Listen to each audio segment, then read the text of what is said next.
Movie మంత్రాకి స్వాగతం. ఇవాళ మనం 2009లో రిలీజ్ అయిన హారర్ థ్రిల్లర్ 13 బిగ్ రీక్యాప్ చూద్దాం. ఇది ప్రముఖ దర్శకుడు విక్రమ్ కే కుమార్ డైరెక్ట్ చేశారు. Spoiler ahead. మూవీలో లీడ్ క్యారెక్టర్ మనోహర్ తన కుటుంబంతో ఒక కొత్త అపార్ట్మెంట్లోకి మారి తన జీవితంలోని అతిపెద్ద కలను నెరవేర్చుకోవడంతో మూవీ మొదలవుతుంది. కానీ అపార్ట్మెంట్లో 13th ఫ్లోర్లోని తన ఫ్లాట్ 13B వచ్చినప్పటి నుండి తను కొన్ని వింత అనుభవాలు ఎదుర్కొంటారు. ఒకరోజు అందరూ టీవీ చూస్తున్నప్పుడు రిమోట్ ప్రాబ్లం వల్ల 13 నెంబర్ ఛానల్లో టీవీ ఆగిపోతుంది. అందులో అందరూ బాగుంటారనే టైటిల్ రాగానే ఇదేదో కొత్త సీరియల్ లాగా ఉందని ఆ ఫ్యామిలీ వాళ్ళు అలానే చూస్తూ ఉండిపోతారు. ఈ సీరియల్లో మనోహర్ని పోలిన కుటుంబం గురించి, వారు కూడా ఇప్పుడే కొత్త ఇంట్లోకి మారడం గురించి ఉంటుంది. సీరియల్లో జరిగేవి అన్నీ మనోహర్ రియల్ లైఫ్లో యాజ్ ఇట్ ఈజ్గా జరుగుతుంది. మనోహర్కి మాత్రం అపార్ట్మెంట్లో అదే పనిగా చేదు అనుభవాలు ఎదురవుతూ ఉంటాయి. లిఫ్ట్ పనిచేయకపోవటం, తన ఫోటోలు మాత్రమే విచిత్రంగా రావటం, దేవుని పటాల కోసం మేకులు కొడుతుంటే ఎంతకీ గోడకి దిగపోవడం లాంటివి జరుగుతాయి. అయితే డ్రిల్లింగ్ సహాయంతో ఆ పని చేయిద్దామని మనోహర్ ఒక వ్యక్తిని ఇంటికి పిలిపిస్తాడు. ఆ వ్యక్తి కరెంటు షాక్ కొట్టి పడిపోతాడు.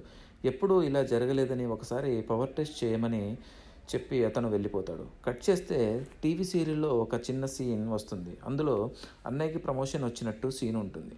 మరుసటి రోజు టీవీలో వచ్చినట్లే మనోహర్ అన్నయ్యకి ప్రమోషన్ వస్తుంది. మనోహర్ ఇంట్లో ఒంటరిగా ఉన్నప్పుడు అతను అనుకోకుండా సీరియల్ చూడడం మొదలు పెడతాడు. సీరియల్లో వచ్చే సీన్స్ తన రియల్ లైఫ్లో రిపీట్ అవుతుందని గమనిస్తాడు. తన సోదరి గ్రాడ్యుయేట్ అవ్వటం, అతని భార్య గర్భం దాల్చడం వంటివి చూపించబడతాయి. గర్భవతిగా ఉన్న భార్య కింద పడిపోయిందని సీరియల్లో వస్తుంది. సేమ్ అలానే మనోహర్ భార్య ప్రియ కింద పడిపోతుంది. వెంటనే అతనిని తన ఫ్యామిలీ డాక్టర్ అయిన డాక్టర్ బలరాం దగ్గరికి తీసుకెళ్తారు. డాక్టర్ బలరాం కూడా ప్రియా కండిషన్ గురించి ఏమీ చెప్పలేకపోతాడు. కానీ ప్రియకి జరగబోయేది తమ ఇంట్లో వచ్చే టీవీ సీరియల్లో ముందే వస్తుంది అని మనోహర్ ఇంటికి పరిగెడతాడు. అక్కడే తనకు పుట్టబోయే బిడ్డ చనిపోయింది అని, కానీ తన భార్య ప్రాణాలతో మిగులుతుంది అని తెలుసుకుంటాడు. మనోహర్ తన భార్య కోసం హాస్పిటల్లో ఉన్నప్పుడు అందరూ బాగుండాలి అనే సీరియల్ గురించి పేపర్లో చూసి ఆ షో గురించి కనుక్కోవడానికే టీవీ స్టూడియోకి వెళ్తాడు. కానీ అనూహ్యంగా అది రియాలిటీ షో అని, ఆ సీరియల్ తన ఇంట్లో మాత్రమే వస్తుందని తెలుసుకుంటాడు. తన పోలీస్ ఫ్రెండ్ శివకి తన ప్రాబ్లం గురించి చెప్తాడు మనోహర్. శివ ఇది విని నవ్వుతాడు. కానీ మనోహర్ ఇంట్లోకి వెళ్ళాక ఆ సీరియల్లో జరిగినట్టే తన వైఫ్కి ప్రమాదం జరిగేదని తెలుసుకొని ఇది నిజమే అని నమ్ముతాడు. ఒకరోజు మనోహర్ పొరుగింటి కుక్క ఇసుకలో ఏదో వెతకడానికి ప్రయత్నిస్తుంది. మనోహర్ కుక్కని లాక్కొని యజమాని వద్దకు తీసుకెళ్తాడు. అదే రోజు రాత్రి మనోహర్ ప్రియని సీరియల్ తాజా ఎపిసోడ్ గురించి అడుగుతాడు. పొరుగింటి కుక్క ఏదో తవ్వుతున్న కథను ఆమె అతనికి చెప్పి అక్కడికే సీరియల్ అయిపోయిందని చెప్తుంది. మనోహర్ అర్ధరాత్రి నిద్రలేచి ఆ కుక్క వెతికిన చోట తవ్వి సీరియల్లో వస్తున్న కుటుంబం తాలూకా ఫోటోగ్రాఫ్లతో కూడిన డైరీని కనుక్కుంటాడు. ఆ ఫోటోలు అన్నీ 30 సంవత్సరాల క్రితం తీసిందని, ఆ ఫోటోలో ఉన్న వ్యక్తులు ఇప్పటికీ అదే రూపంలో తన ఇంట్లోని టీవీ సీరియల్లో వస్తున్నారని తన ఫ్రెండ్ శివకి చెప్తాడు. ఇద్దరికి దయ్యాలు ఉంటాయా అనే సందేహం ఎక్కువ అవుతుంది. అందుకే ఇద్దరు కలిసి మనోహర్ ఫ్యామిలీ డాక్టర్ అయిన డాక్టర్ బలరాం దగ్గరికి వెళ్తారు. డాక్టర్కి అసలు విషయం చెప్తే ఇంట్లో చెప్పేస్తాడని అందుకే తన ఫ్రెండ్ శివని ఒక రచయితగా పరిచయం చేస్తాడు. శివ రీసెర్చ్లో భాగంగా ఒక యథార్థ సంఘటన గురించి చదివానని, మనోహర్కి జరుగుతున్న విషయాన్నే పేపర్లో చదివినట్టు చెప్తాడు. డాక్టర్ బలరాం కూడా అతని మాటలకి అంగీకరిస్తాడు. నిజానికి చనిపోయిన వాళ్ళు మళ్ళీ కనబడటానికి ఏదో ఒక మాధ్యమం వాటికి అవసరం పడుతుందని, అవి మనిషిలోనే కాదు టీవీలో కూడా ప్రవేశించవచ్చు అని డాక్టర్ బలరాం తేల్చి చెప్తాడు. డాక్టర్ని కలిశాక ఆ ఆత్మలు తమకి ఏదో చెప్పాలనుకుంటున్నాయని గమనించి మనోహర్ తన ఫ్రెండ్ శివతో కలిసి ఆ ఆల్బమ్ని మరొకసారి క్షుణ్ణంగా పరీక్షిస్తాడు. అందులో కుర్రాడి ఫోటో కూడా అందులో ఉంటుంది. అతను ఎప్పుడు తన ఇంట్లోని టీవీ సీరియల్లో రాలేదు అని గమనిస్తాడు. సరిగా 30 years బ్యాక్ ఏం జరిగిందో తెలుసుకోవడానికి అప్పటి న్యూస్ పేపర్స్ని వెతుకుతారు. అప్పుడే 1977లో టీవీలో వస్తున్న 8 మంది ఒకేసారి చంపబడ్డారని, ఆ చనిపోయిన కుటుంబం ఉన్న స్థలంలోనే తాను ఉంటున్న అపార్ట్మెంట్ కట్టారని, ఆ అపార్ట్మెంట్ నెంబరు ఆ ఇంటి నెంబర్ ఒకటేనని తెలుసుకుంటాడు. ఫ్లాష్ బ్యాక్ కట్ చేస్తే ఆ ఇంట్లో చిత్ర అనే టీవీ న్యూస్ యాంకర్ కుటుంబం నివసించేది. చిత్ర నిశ్చితార్థం రోజున చిత్ర వీరాభిమాని శ్రీరామ్ తను ఆమెను అమితంగా ప్రేమిస్తున్నానని, నిశ్చితార్థాన్ని ఆపాలని కోరుకుంటాడు. తనకు చిత్ర దక్కకపోతే ప్రతి ఒక్కరిని చంపేస్తానని బెదిరిస్తాడు. కానీ వారు అతని మాటలు పట్టించుకోరు. దీంతో తీవ్ర మనస్తాపానికి గురైన మరుసటి రోజే శ్రీరామ్ ఆత్మహత్య చేసుకుంటాడు. శ్రీరామ్ మృతి చెందిన రోజునే చిత్ర కుటుంబ సభ్యులందరినీ సుత్తితో ఎవరో హత్య చేస్తారు.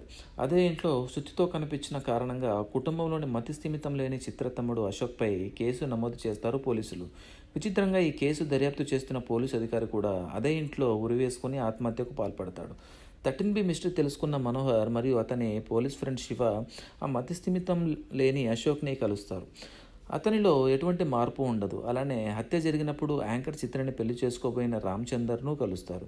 అతను చిత్ర తమ్ముడు అశోక్ ఆ హత్యలు చేయలేదని, అతను కేవలం చనిపోయిన వాళ్ళని కౌగిలించుకోవటం వల్ల ఆ రక్తం అతనికి అంటుకుందని, అలానే అతన్ని టీవీ చూస్తున్నప్పుడు ఎందుకో కోపంతో రగిలిపోయి సుత్తితో బద్దలు కొట్టాడని, అందుకే అతని వేలిముద్రలు ఆ సుత్తిపైన ఉన్నాయని, అందుకే అతన్ని అరెస్టు చేశారని చెప్తాడు.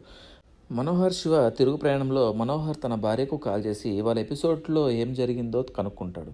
సీరియల్లో కుటుంబాన్ని ఎవరో ఒకరు సుత్తితో చంపేశాడు అని చెప్తుంది, కానీ ఆ హంతకుడు ఎవరో క్లైమాక్స్ ఎపిసోడ్లో వస్తుందని చెప్తుంది.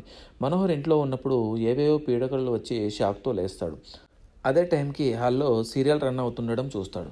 క్లైమాక్స్ ఎపిసోడ్లో హంతకుడిని రివీల్ చేసే సీన్ వస్తుంది, కానీ ఆ హంతకుడు తానే అని చూసి షాక్కి గురవుతాడు మనోహర్. ఇప్పుడు తనని ఆపకుంటే తన కుటుంబాన్ని తానే చంపుకుంటానని తన ఫ్రెండ్ శివతో కలిసి డాక్టర్ బలరాం దగ్గరికి వెళ్తారు.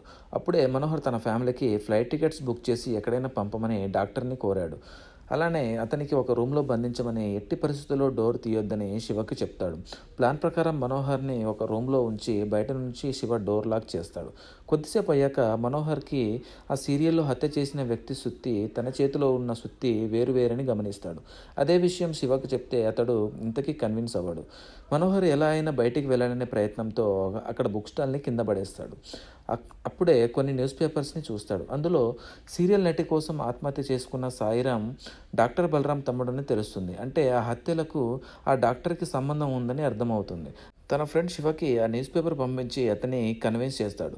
ఫ్లైట్ టికెట్స్తో డాక్టర్ బలరాం మనోహర్ ఇంటికి వెళ్తాడు. సరిగా డాక్టర్ ఇంట్లోకి వెళ్ళగానే కరెంటు లేకపోయినా కూడా టీవీ అదే స్టార్ట్ అవుతుంది.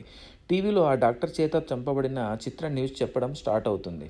న్యూస్లో భాగంగానే డాక్టర్ బలరాంని తన కుటుంబాన్ని ఎందుకు చంపావు అని నిలదీస్తుంది. దీంతో కోపంతో ఆ డాక్టర్ టీవీని సుత్తితో పలగొడతాడు. డాక్టర్ అరవడం గమనించి మనోహర్ ఫ్యామిలీ అక్కడికి వస్తారు. కానీ కోపంలో ఉన్న డాక్టర్కి మనోహర్ ఫ్యామిలీ చిత్ర ఫ్యామిలీ లాగానే కనపడుతుంది. అందుకే అందరినీ చంపేయాలని అనుకుంటాడు డాక్టర్. సరిగా మనోహర్ అన్నని చంపేస్తుండగా మనోహర్ ఇంట్లోకి ఎంటర్ అయ్యి సుత్తితో డాక్టర్ బలరాంని చంపేస్తాడు. అలా మూవీ ముగుస్తుంది. కానీ చివరిలో మనోహర్కి చనిపోయిన డాక్టర్ నుండి కాల్ వస్తుంది. సినిమా కొనసాగింపు ఉంది అన్నట్టుగా సినిమా ముగుస్తుంది. Thanks for watching this video.